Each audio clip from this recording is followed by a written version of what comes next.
नमस्कार साथियों, मैं आपका मित्र महेंद्र परियार। संस्कृत सीधी यूट्यूब चैनल में आप सभी का हार्दिक स्वागत है।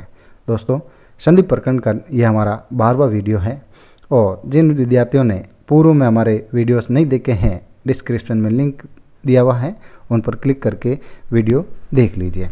अगर आपने नहीं देखे हैं तो दोस्तों बहुत अच्छी चीज़ें मिस कर रहे हो, तो फटाफट डिस्क्रिप्शन में जाइए और लिंक पर क्लिक कीजिए और पूर्व के वीडियो देखिए। तो दोस्तों, आज का टॉपिक है संधि प्रकरण में चरत्व संधि। तो दोस्तों, बताना चाहूँगा कि ये संधि प्रकरण टॉपिक आपके व्याख्याता, वरिष्ठ अध्यापक तथा रीट भर्ती परीक्षा के लिए बहुत ही महत्वपूर्ण टॉपिक होते हैं। तो लेकिन आपने पढ़े होंगे पहले, परंतु इस प्रकार सरल तरीके से आपने कभी नहीं पढ़े होंगे। तो दोस्तों, चलते हैं संधि प्रकरण टॉपिक में। आज चरत्व संधि।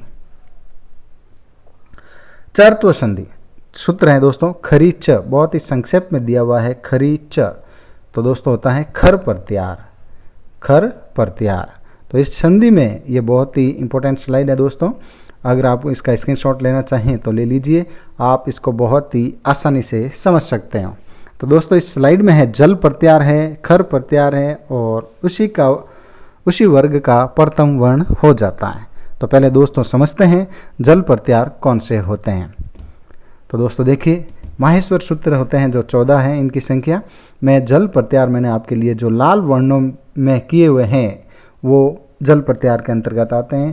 तो दोस्तों बताना चाहूँगा कि जल प्रत्यार के अंतर्गत प्रत्येक वर्ग का पहला, दूसरा, तीसरा, चौथा स, मूर्धन्य स, दंत्य स और ह ये वर्ण आते हैं। उसके बाद में देखिए दोस्तों, माहेश्वर सूत्र में खर प्रत्यार में देखिए प्रत्येक वर्ग का पहला, दूसरा तथा स, मूर्धन्य स और दंत्य स आए तो उसके स्थान पर उसी वर्ग का प्रथम वर्ण हो जाता है। तो वापस हम चलते हैं पहली स्लाइड में। हमने जान लिया है अच्छी तरह से कि जल प्रत्यार में कौन से वर्ण होते हैं और खर प्रत्यार में कौन से वर्ण होते हैं। तो दोस्तों चलते हैं वापस पहली स्लाइड पर। तो सूत्र हमने पढ़ा इस संधि का, चरत्व संधि का खरी च सूत्र है। इसमें जल प्रत्यार यानी वर्गों के पहला, दूसरा, तीसरा, चौथा वर्ण और स, मूर्धन्य स, दंत्य स और ह के बाद यदि कोई खर प्रत्यार आ जाए, तो दोस्तों हमने खर प्रत्यार भी जान लिया है कि प्रत्येक वर्ग का पहला, दूसरा वर्ण और स, मूर्धन्य स, दंत्य स और ह आए तो उसी वर्ग का, यानी जो जल प्रत्यार में जो वर्ण आया हुआ है उसी वर्ग का प्रथम वर्ण हो जाता है। ये सूत्र का अर्थ है।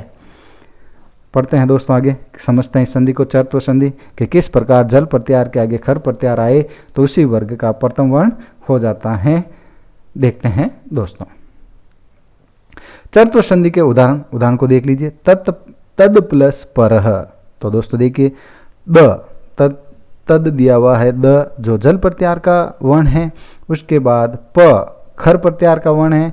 तो देखिए दोस्तों कि जल प्रत्याहार प्लस खर प्रत्यार यानी उसी वर्ग, यानी जल प्रत्यार का जो वर्ण दिया हुआ है उसी वर्ग का प्रथम वर्ण हो जाता है। बहुत ही अच्छी स्लाइड में मैंने लिखा है, आपको बहुत ही सरल तरीके से, आप जिंदगी में कभी नहीं भूल पाओगे। इसको स्क्रीनशॉट भी ले लीजिए। ये इस संधि की मूल आत्मा कहे तो भी यही है। तो दोस्तों इस उदाहरण को देखिए, तद प्लस परह। तो जल प्रत्यार है द, उसके बाद प जो वर्ण आया हुआ है खर प्रत्यार का है। तो दोस्तों जल प्रत्यार प्लस खर प्रत्यार बैठ रहा है, तो जल प्रत्यार में जो द आया हुआ है उसी वर्ग का प्रथम वर्ण हो जाता है। तो दोस्तों बताना चाहूँगा कि जो द दिया हुआ है जो कि त वर्ग का वर्ण है, तो त वर्ग का प्रथम वर्ण होता है त। तो दोस्तों तद प्लस परह का संधि युक्त पद बनेगा तत्पर। तो दोस्तों समझ गए होंगे आप। आगे बढ़ते हैं, इनके और अन्य उदाहरण को अच्छी तरह से इस संधि को करते हैं क्योंकि बहुत ही सिंपल संधि है। चरत्व संधि नाम है इसका और सूत्र है खरी च। आगे बढ़ते हैं दोस्तों, चरत्व संधि के उदाहरण। हमने पहला ही उदाहरण अच्छी तरह से समझ लिया है कि तद प्लस पर दिया हुआ है, उसका संधि युक्त पद होता है तत्पर। दोस्तों देखिए, उदकीर्ण, तो उद प्लस कीर्ण है उत्कीर्ण। तो उद, तो दोस्तों द दिया हुआ है जो जल प्रत्यार का है। आगे जो कीर्ण में की दिया हुआ है दोस्तों वह खर प्रत्यार का है। तो जल प्रत्यार का उसी वर्ग का प्रथम वर्ण हो जाता है, तो द का त हो गया। तो यहाँ पर उद प्लस केन का अर्थ हुआ उत्केन, संधि युक्त पद बन गया। उसी प्रकार देखिए उद प्लस पन, तो दोस्तों द का त हो जाएगा तो पद बन जाएगा उत्पन्न। उसी प्रकार लप्स्यते, तो दोस्तों देखिए लब प्लस श्यते तो लप्स्यते पद बन जाएगा, क्योंकि लब भ दिया हुआ है वो दोस्तों जल प्रत्यार का है और आगे श आया हुआ है तो भ का उसी वर्ग यानी प वर्ग का प्रथम वर्ण प हो गया है। तो दोस्तों हमने ये जानना है कि जल प्रत्यार के बाद यदि खर प्रत्यार आए तो जल प्रत्यार का जो वर्ण आता उसी वर्ग का प्रथम वर्ण हो जाता है दोस्तों। और इसके अन्य उदाहरण देखते हैं, जैसे दिया हुआ दोस्तों विपद प्लस कालह, तो दोस्तों देखिए द का त हो गया, द जल प्रत्यार का वर्ण है, आगे काल में जो का आया हुआ है क आया हुआ है वो खर प्रत्यार का वर्ण है, तो यहाँ पर त यानी जल प्रत्यार का जो वर्ण दिया हुआ है उसी वर्ग का प्रथम वर्ण हो गया। उसी प्रकार लिब प्लस सा यानी भ का प्रथम वर्ण हो गया प वर्ग का, तो लिप्सा। शद प्लस कारह, तो द जल प्रत्यार का वर्ण है, आगे क खर प्रत्यार का वर्ण है, तो जल प्रत्यार का जो तृतीय वर्ण है उसी वर्ग का प्रथम वर्ण हो जाएगा, तो पद बन जाएगा शतकारह। उसी प्रकार शद प्लस पुत्र शतपुत्र, समिद प्लस सु समित्सु पद बनता है दोस्तों।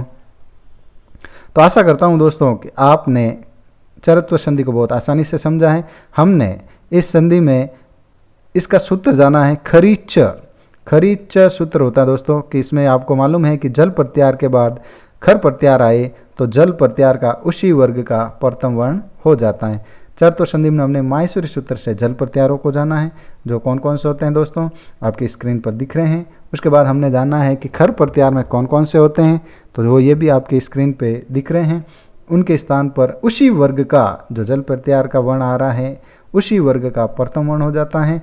तो हमने तत्पर पद का पद विच्छेद करके इसको अच्छी तरह से समझा है और हमने इस संधि के अन्य उदाहरणों को भी अच्छी तरह से समझा है। दोस्तों मेरा उद्देश्य यह है कि आपको कम उदाहरणों में बहुत आसानी से संधि को याद करवा दूं, ताकि चरत्व संधि के संबंधित है या कोई भी संधि के संबंधित है अगर नियम आपको समझ में आ गया, अगर आपने सूत्र अच्छी तरह से समझ लिया तो लाखों उदाहरण आ जाएं, आप उसको सॉल्व कर सकते हो।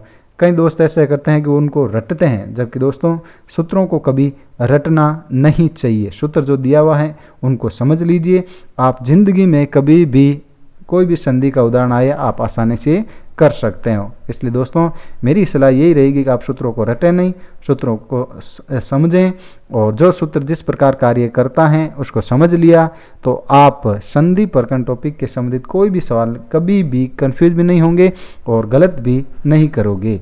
धन्यवाद दोस्तों। अगर आपको हमारा YouTube चैनल पसंद आ रहा है तो लाइक, सब्सक्राइब और शेयर जरूर कीजिए। जय हिंद दोस्तों।